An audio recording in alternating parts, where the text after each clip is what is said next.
নমস্কার, আমার গল্প পাঠ আসরে আপনাকে স্বাগত জানাচ্ছি। পড়ে শোনাচ্ছি শরৎচন্দ্র চট্টোপাধ্যায়ের সতী গল্পের দ্বিতীয় তথা অন্তিম পর্ব। মৃত জমিদার গোসাইচরণের বিধবা পুত্রবধূর সহিত অন্যান্য পুত্রদের বিষয় সংক্রান্ত মামলা বাঁধিয়াছিল। হরিশ ছিল বিধবার উকিল।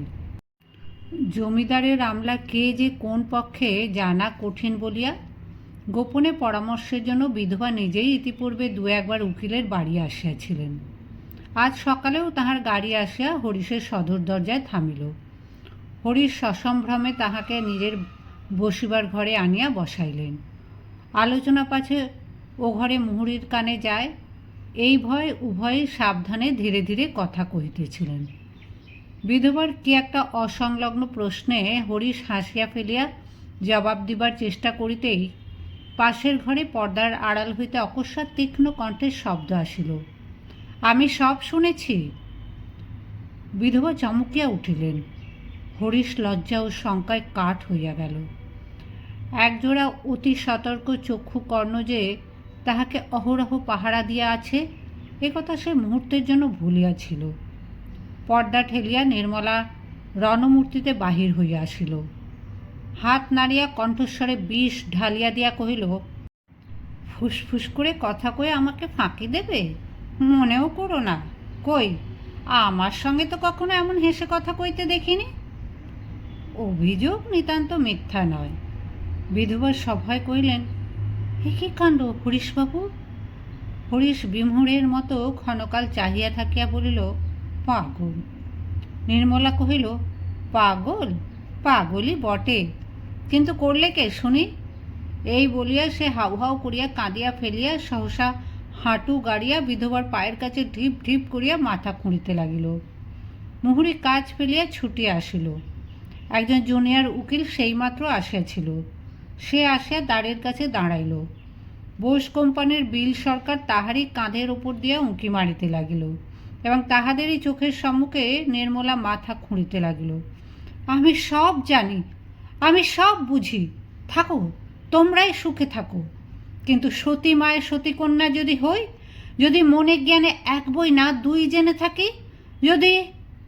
এদিকে বিধবা নিজেও কাঁদিয়া ফেলিয়া বলিতে লাগিল, হে কি ব্যাপার হরিশবাবু, এ কি দুর্নাম দেওয়া, এ কি আমার। হরিশ কাহারও কোনো প্রতিবাদ করিল না। অধো মুখে দাঁড়াইয়া শুধু তাহার মনে হইতে লাগিল, পৃথিবী দ্বিধা হও না কিসের জন্য। লজ্জায় ঘৃণায় ক্রোধে সেদিন হরিশ সেই ঘরে স্তব্ধ হইয়া রহিল। আদালতে বাহির হইবার কথা ভাবিতেও পারিল না। মধ্যাহ্নে উমা আসিয়া বহু সাধ্য সাধনা এবং মাথার দিব্য দিয়া কিছু খাওয়াইয়া গেল। সন্ধ্যার প্রাক্কালে বামুন ঠাকুর রূপার বাটিতে করিয়া খানিকটা জল আনিয়া পায়ের কাছে রাখিল। হরিশের প্রথমে ইচ্ছা হইল লাথি মারিয়া ফেলিয়া দেয়, কিন্তু আত্মসংবরণ করিয়া আজও পায়ের বুড়া আঙুলটা ডুবাইয়া দিল। স্বামীর পাদদাগ পান না করিয়া নির্মলা কোনোদিন জলস্পর্শ করিত না। রাত্রে বাহিরের ঘরে একাকী শয়ন করিয়া হরিশ ভাবিতেছিল, তাহার এই দুঃখময় দুর্ভর জীবনের অবসান হইবে কবে। এমনি অনেক দিন অনেক রকমেই ভাবিয়াছে, কিন্তু তাহার এই সতী স্ত্রীর একনিষ্ঠ পতিপ্রেমের সুদুঃসহ নাগপাশের বাঁধন হইতে মুক্তির কোনো পথই তাহার চোখে পড়ে নাই। বছর দুই গত হইয়াছে। নির্মলা অনুসন্ধান করিয়া জানিয়াছে যে খবরের কাগজের খবর ঝুটা নয়। লাবণ্য যথার্থই পাবনার মেয়ে স্কুলের পরিদর্শক হইয়া আসিতেছে। আজ হরিশ একটু সকাল সকাল আদালত হইতে ফিরিয়া ছোট বোন উমাকে জানাইল যে রাত্রে ট্রেনে তাহাকে বিশেষ জরুরি কাজে কলিকাতায় যাইতে হইবে। ফিরিতে বোধহয় দিন চারেক বিলম্ব হইবে। বিছানা এবং প্রয়োজনীয় কাপড় চোপড় যেন চাকরকে দিয়া ঠিক করিয়া রাখা হয়। দিন 15 হইল স্বামী স্ত্রীতে বাক্যালাপ বন্ধ ছিল। রেলওয়ে স্টেশন দূরে। রাত্রি 8টার মধ্যেই মোটরে বাহির হইয়া পড়িতে হইবে। সন্ধ্যার পরে সে মোকদ্দমার দরকারি কাগজপত্র হ্যান্ডব্যাগে গুছাইয়া লইতেছিল। নির্মলা আসিয়া প্রবেশ করিল। হরিশ মুখ তুলিয়া চাহিয়া দেখিল, কিছু বলিল না। নির্মলা ক্ষণকাল মৌন থাকিয়া প্রশ্ন করিল, আজ কলকাতায় যাচ্ছ নাকি? হরিশ কহিল, কেন? কেন আবার কি? মক্কেলের কাজ, হাইকোর্টে মকদ্দমা আছে। চলো না, আমিও তোমার সঙ্গে যাই। তুমি যাবে? গিয়ে কোথায় থাকবে শুনি? নির্মলা কহিল, যেখানে হোক, তোমার সঙ্গে গাছতলা থাকতেও আমার লজ্জা নেই। কথাটি ভালো এবং সতীর স্ত্রীরই উপযুক্ত, কিন্তু হরিশের সর্বাঙ্গে যেন বিচ্ছুটি মাখাইয়া দিল। কহিল, তোমার লজ্জা না থাক, আমার আছে।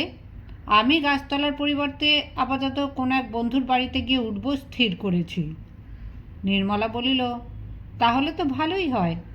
তার বাড়িতেও স্ত্রী আছে, ছেলে মেয়ে আছে, আমার কোনো অসুবিধে হবে না। হরিশ কহিল, না, সে হবে না। বলা নেই কহা নেই, বিনা আহ্বানে পরের বাড়ি তোমাকে নিয়ে গিয়ে আমি উঠতে পারবো না। নির্মলা বলিল, পারবে না সে জানি, আমাকে সঙ্গে নিয়ে লাবণ্যর ওখানে ওঠা যায় না। হরিশ খেপিয়া গেল, হাত মুখ নাড়িয়া চিৎকার করিয়া কহিল, তুমি যেমন নোংরা তেমনি মন্দ। সে বিধবা ভদ্রমহিলা, আমি বা সেখানে যাব কেন? সেই বা আমাকে যেতে বলবে কেন? তাছাড়া আমার সময় বা কই? কলকাতায় গিয়ে পরের কাজে তো নিঃশ্বাস ফেলবারও ফুরসত পাব না। পাবে গো, পাবে। এই বলিয়া নির্মলা ঘর হইতে বাহির হইয়া গেল। দিন তিনেক পরে হরিশ কলিকাতা হইতে ফিরিয়া আসলে স্ত্রী কহিল, 4-5 দিন বলে গেলে, 3 দিনেই ফিরে এলে যে বড়? হরিশ কহিল, কাজ চুকে গেল, চলে এলাম। নির্মলা জোর করিয়া একটু হাসিয়া প্রশ্ন করিল, লাবণ্যর সঙ্গে দেখা হয়নি বুঝি? হরিশ কহিল, না। নির্মলা অতিশয় ভালো মানুষের মতো জিজ্ঞাসা করিল, কলকাতাতেই যদি গেলে একবার খবর নিলে না কেন? হরিশ জবাব দিল, সময় পাইনি। অত কাছাকাছি গেলে সময় একটুখানি করে নিলেই হতো। এই বলিয়া সে চলিয়া গেল। ইহার মাসখানেক পরে একদিন আদালতে বাহির হইবার সময় হরিশ ভগিনীকে ডাকিয়া কহিল, আজ আমার ফিরতে বোধ করি একটু রাত হয়ে যাবে উমা। কেন দাদা? উমা কাছেই ছিল, আসতে বললেই চলিত। কিন্তু কণ্ঠস্বর উঁচুতে চড়াইয়া অদৃশ্য কাহাকে লক্ষ্য করিয়া হরিশ উত্তর দিল, যোগিনবাবুর বাড়িতে একটা জরুরি পরামর্শ আছে, দেরি হয়ে যেতে পারে। ফিরিতে দেরিই হইল, রাত্রি 12টার কম নয়। হরিশ মোটর হইতে নামিয়া বাহিরের ঘরে গিয়া প্রবেশ করিল। কাপড় ছাড়িতে ছাড়িতে শুনিতে পাইল, স্ত্রী ওপরে জানালা হইতে সোফারকে ডাকিয়া বলিতেছে, আব্দুল, যোগিনবাবুর বাড়ি থেকে এলে বুঝি? আব্দুল কহিল, নেহি মাইজি, স্টেশন সে আতে হ্যাঁ। স্টেশন? স্টেশন কেন? গাড়িতে কেউ এলো বুঝি? আব্দুল কহিল, কলকাতা সে এক মাইজি और বাচ্চা আয়া। কলকাতা থেকে? বাবু গিয়ে তাদের নিয়ে এসে বাসায় পৌঁছে দিলেন বুঝি? আব্দুল হাঁ বলিয়া জবাব দিয়া গাড়ি আস্তা বলে লইয়া গেল। ঘরের মধ্যে হরিশ আড়ষ্ট হইয়া দাঁড়াইয়া রইল। এরূপ সম্ভাবনার কথা যে তাহার মনে হয় নাই তাহা নয়, কিন্তু নিজের চাকরকে মিথ্যা বলিতে অনুরোধ করিতে সে কিছুতেই পারিয়া ওঠে নাই। রাত্রে শোবার ঘরের মধ্যে একটা কুরুক্ষেত্র কাণ্ড হইয়া গেল। পরদিন সকালেই লাবণ্য ছেলে লইয়া এই বাটিতে আসা উপস্থিত হইল। হরিশ বাহিরের ঘরে ছিল। তাহাকে কহিল, আপনার স্ত্রীর সঙ্গে পরিচয় নেই, চলুন আলাপ করিয়ে দেবেন। হরিশের বুকের মধ্যে তোলপাড় করিতে লাগিল। একবার সে এমনও বলিতে চাহিল যে এখন অত্যন্ত কাজের তাড়া, কিন্তু সে অজুহাত খাটিল না। তাহাকে সঙ্গে করিয়া আনিয়া স্ত্রীর সহিত পরিচয় করাইয়া দিতে হইল। বছর 10 ছেলে এবং লাবণ্য। নির্মলা তাহাদের সমাদরে গ্রহণ করিল, ছেলেকে খাবার খাইতে দিল এবং তাহার মাকে আসন পাতিয়া সযত্নে বসাইল। কহিল, আমার সৌভাগ্য যে আপনার দেখা পেলাম। লাবণ্য ইহার উত্তর দিয়া বলিল, হরিশবাবুর মুখে শুনেছিলাম আপনি ক্রমাগত বার ব্রত আর উপবাস করে শরীরটাকে নষ্ট করে ফেলেছেন। এখনও তো বেশ ভালো দেখাচ্ছে না। নির্মলা সহাস্যে কহিল, বাড়ানো কথা, কিন্তু এ আবার উনি কবে বললেন? হরিশ তখনও কাছে দাঁড়াইয়াছিল। সে একেবারে বিবর্ণ হইয়া উঠিল। লাবণ্য কহিল, এবার কলকাতায় খেতে বসে কেবল আপনারই কথা, ওর বন্ধু কুশলবাবুর বাড়ি থেকে আমাদের বাড়ি খুব কাছে কিনা, ছাতের ওপর থেকে চেঁচিয়ে ডাকলে শোনা যায়। নির্মলা বলিল, খুব সুবিধে তো। লাবণ্য হাসিয়া বলল, কিন্তু তাতেই শুধু হয়নি, ছেলেকে পাঠিয়ে রীতিমতো ধরে আনতে হতো। বটে। লাবণ্য বলিল, আবার জাতের গোঁড়ামিও কম নেই, ব্রাহ্মদের ছোঁয়া খান না, আমার পিসিমার হাতে পর্যন্ত না, সমস্তই আমাকে নিজে রেঁধে নিজে পরিবেশন করতে হতো। এই বলিয়া সে হাসি মুখে সকৌতুকে হরিশের প্রতি চাহিয়া বলিল, আচ্ছা, এর মধ্যে আপনার কি লজিক আছে বলুন তো? আমি কি ব্রাহ্ম সমাজ ছাড়া? হরিশের সর্বাঙ্গ ঝিমঝিম করিতে লাগিল। তাহার মিথ্যাবাদিতা প্রমাণিত হওয়ায় তাহার মনে হইল এতদিনে মা বসুমাতা দয়া করিয়া বোধহয় তাহাকে জঠরে টানিয়া লইতেছেন। কিন্তু পরমাশ্চর্য এই যে নির্মলা আজ ভয়ঙ্কর উন্মাদকাণ্ড কিছু একটা না করিয়া স্থির হইয়া রহিল। সংশয়ের বস্তু অবিসংবাদী সত্যরূপে দেখা দিয়া বোধহয় তাহাকেও হতচেতন করিয়া ফেলিয়াছিল। হরিশ বাহিরে আসে স্তব্ধ পাংশুমুখে বসিয়া রহিল। এই ভীষণ সম্ভাবনার কথা স্মরণ করিয়া লাবণ্যকে পূর্বাহ্নে সতর্ক করিবার কথা বহুবার তাহার মনে আসিয়াছে, কিন্তু আত্ম অবমাননাকর ও একান্ত মর্যাদাহীন লুকোচুরির প্রস্তাব সে কোনো মতেই এই শিক্ষিত ভদ্র মহিলাটির সম্মুখে উচ্চারণ করিতে পারে নাই। লাবণ্য চলিয়া গেলে নির্মলা ঝড়ের বেগে ঘরে ঢুকিয়া বলল, ছি, তুমি এমন মিথ্যেবাদী, এত মিথ্যে কথা বলো? হরিশ চোখ রাঙাইয়া লাফাইয়া উঠিল, বেশ করি বলি, আমার খুশি। নির্মলা ক্ষণকাল স্বামীর মুখের প্রতি নিঃশব্দে চাহিয়া থাকিয়া কাঁদিয়া ফেলিল। কহিল, বলো, যত ইচ্ছে মিথ্যে বলো, যত খুশি আমাকে ঠকাও, কিন্তু ধর্ম যদি থাকে, যদি সতী মায়ের মেয়ে হই, যদি কায়মনে সতী হই, আমার জন্য তোমাকে একদিন কাঁদতে হবে, হবে হবে।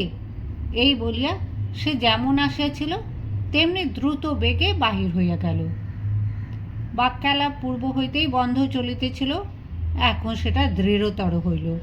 এইমাত্র নিচের ঘরে শয়ন ও ভোজন। হরিশ আদালতে যায় আসে, বাহিরের ঘরে একাকী বসিয়া কাটায়। নূতন কিছুই নয়। আগে সন্ধ্যার সময় একবার করিয়া ক্লাবে গিয়া বসিত, এখন সেটুকুও বন্ধ হইয়াছে, কারণ শহরের সেদিকে লাবণ্যর বাসা। তাহার মনে হয় প্রতিপ্রাণা ভার্যার 2 চক্ষু 10 চক্ষু হইয়া 10 দিক হইতে পতিকে অহরহ নিরীক্ষণ করিতেছে। তাহার বিরাম নাই, বিশ্রাম নাই, মাধ্যাকর্ষণের ন্যায় তাহার নিত্য।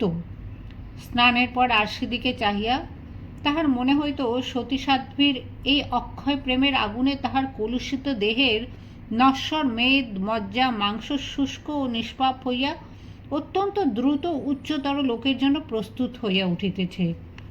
তাহার আলমারির মধ্যে একখানা কালী সিংহের মহাভারত ছিল। সময় যখন কাটিত না, তখন তাহা হইতে সে বাছিয়া বাছিয়া সতী নারীর উপাখ্যান পড়িত। কি তার প্রচণ্ড বিক্রম ও কতই না অদ্ভুত কাহিনী! স্বামী পাপী তাপী যাহাই হোক, কেবলমাত্র স্ত্রীর সতীত্বের জোরেই সমস্ত পাপ মুক্ত হইয়া অন্তে কল্পকাল তাহারা একত্রে বাস করে। কল্পকাল যে ঠিক কত হরিশ জানিত না, কিন্তু সে যে কম নহে এবং মুনি ঋষিদের লেখা শাস্ত্রবাক্য যে মিথ্যা নহে, এই কথা মনে করিয়া তাহার সর্বাঙ্গ অবশ হইয়া উঠিত। পরলোকের ভরসায় জলাঞ্জলি দিয়া সে বিছানায় শুইয়া মাঝে মাঝে ইহলোকের ভাবনা ভাবিত, কিন্তু কোনো পথ নাই। সাহেবদের হইলে মামলা মকদ্দমা খাড়া করিয়া এতদিনে যাহা হোক একটা ছাড় রফা করিয়া ফেলিত। মুসলমানদের হইলে 3 তালাক দিয়া বহু পূর্বেই চুকাইয়া ফেলিত। কিন্তু নিরীহ এক পত্নীব্রত ভদ্র বাঙালি, না, কোনো উপায় নাই। ইংরাজি শিক্ষায় বহু বিবাহ ঘুচিয়াছে। বিশেষত নির্মলা চন্দ্র সূর্য যাহার মুখ দেখিতে পায় না, অতি বড় শত্রু যাহার সতীত্বে বিন্দুমাত্র কলঙ্ক লেপন করিতে পারে না, বস্তুত স্বামী ভিন্ন যাহার ধ্যান জ্ঞান নাই, তাহাকেই পরিত্যাগ। বাপরে! নির্মল নিষ্কলুষ হিন্দু সমাজের মধ্যে সে কি আর মুখ দেখাইতে পারিবে? দেশের লোকে খাই খাই করিয়া হয়তো তাহাকেই খাইয়া ফেলিবে। ভাবিতে ভাবিতে চোখ কান গরম হইয়া উঠিত। বিছানা ছাড়িয়া মাথায় মুখে জল দিয়া বাকি রাতটুকু সে চেয়ারে বসিয়া কাটাইয়া দিত। এমনি করিয়া বোধহয় মাসাধিককাল গত হইয়া গেছে। হরিশ আদালতে বাহির হইতেছিল। ঝি আসিয়া একখানা চিঠি তাহার হাতে দিল। কহিল, জবাবের জন্য লোক দাঁড়িয়ে আছে। খাম ছেঁড়া, ওপরে লাবণ্যের হস্তাক্ষর। হরিশ জিজ্ঞাসা করিল, চিঠি আমার খুললে কে? ঝি কহিল, মা। হরিশ চিঠি পড়িয়া দেখিল লাবণ্য অনেক দুঃখ করিয়া লিখিয়াছে, সেদিন আমার অসুখ চোখে দেখে গিয়েও আর একটি বারও খবর নিলেন না। আমি মরলুম কি বাঁচলুম। অথচ বেশ জানেন এ বিদেশে আপনি ছাড়া আমার আপনার লোকও কেউ নেই। যাই হোক, এই যাত্রা আমি মরিনি, বেঁচে আছি। এই চিঠি কিন্তু সে নালিশের জন্য নয়। আজ আমার ছেলের জন্মতিথি। কোর্টের ফেরত একবার এসে তাকে আশীর্বাদ করে যাবেন, এই ভিক্ষা।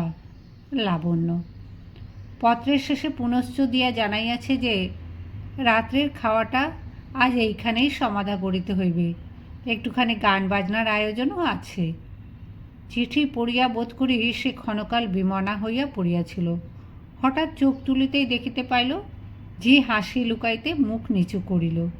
অর্থাৎ বাটির দাসী চাকরের কাছেও এ যেন একটা তামাশার ব্যাপার হইয়া উঠিয়াছে। এক মুহূর্তে তাহার শিরার রক্ত আগুন হইয়া উঠিল। ইহার কি সীমা নাই? যতই সহিতেছি ততই কি পীড়নের মাত্রা বাড়িয়া চলিয়াছে? জিজ্ঞাসা করিল, চিঠি কে এনেছে? তাদের বাড়ির ঝি। হরিশ কহিল, তাকে বলে দাও গে আমি কোর্টের ফেরত যাব। এই বলিয়া সে বীর দর্পে মোটরে গিয়া উঠিল। সে রাত্রে বাড়ি ফিরিতে হরিশের বস্তুত অনেক রাত্রেই হইল। গাড়ি হইতে নামিতেই দেখিল তাহার ওপরের শোবার ঘরের খোলা জানালায় দাঁড়াইয়া নির্মলা পাথরের মূর্তির মতো স্তব্ধ হইয়া আছে। ডাক্তারের দল অল্পক্ষণ হইল বিদায় লইয়াছেন।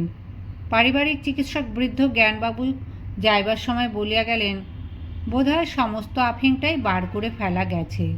বৌমার জীবনের আর কোনো শঙ্কা নেই। হরিশ একটুখানি ঘাড় নাড়িয়া কী ভাব যে প্রকাশ করিল, বৃদ্ধ তাহাতে মনোযোগ করিলেন না। কহিলেন, যা হবার হয়ে গেছে। এখন কাছে কাছে থেকে দিন দুই সাবধানে রাখলেই বিপদটা কেটে যাবে। যে আজ্ঞে বলিয়া হরিশ স্থির হইয়া বসিয়া পড়িল। সেদিন বার লাইব্রেরি ঘরে আলোচনা অত্যন্ত তীক্ষ্ণ ও কঠোর হইয়া উঠিল। ভক্ত বীরেন কহিল, আমার গুরুদেব স্বামীজি বলেন, বীরেন, মানুষকে কখনো বিশ্বাস করবে না। সেদিন গোসাইবাবুর বিধবা পুত্রবধূর সম্বন্ধে যে স্ক্যান্ডালটা প্রকাশ হয়ে পড়েছিল, তোমরা তা বিশ্বাস করবে না। বললে, হরিশ এ কাজ করতেই পারে না।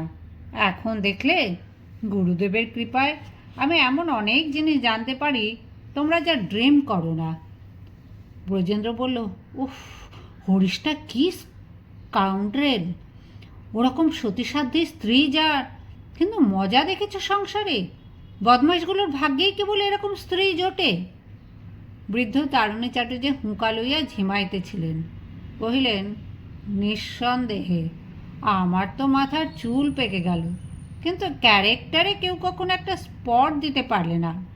অথচ আমারই হলো 7টা মেয়ে, বিয়ে দিতে দিতে দেউলে হয়ে গেলাম। যোগীনবাবু কহিলেন, আমাদের মেয়ে স্কুলের পরিদর্শক হিসাবে লাবণ্যপ্রভা মহিলাটি দেখছি একেবারে আদর্শ। গভর্নমেন্টে বোধ করে মুভ করা উচিত। ভক্ত বীরেন বলিলেন, অ্যাবসলিউটলি নেসেসারি।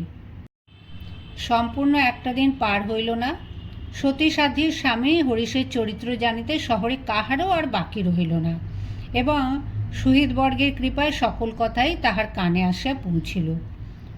উমা আসিয়া চোখ মুছিয়া কহিল, দাদা, তুমি আবার বিয়ে করো। হরিশ কহিল, পাগল। উমা কহিল, পাগল কেন? আমাদের দেশে তো পুরুষের বহু বিবাহ ছিল। হরিশ কহিল, তখন আমরা বর্বর ছিলাম। উমা জিদ করিয়া বলিল, বর্বর কিসের? তোমার দুঃখ আর কেউ না জানে তো আমি তো জানি। সমস্ত জীবনটা কি এমনি ব্যর্থ হয়েই যাবে?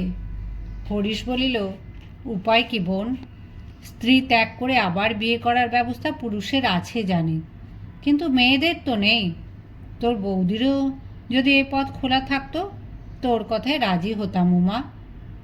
তুমি কি যে বলো দাদা, এই বলে উমা রাগ করিয়া চলিয়া গেল।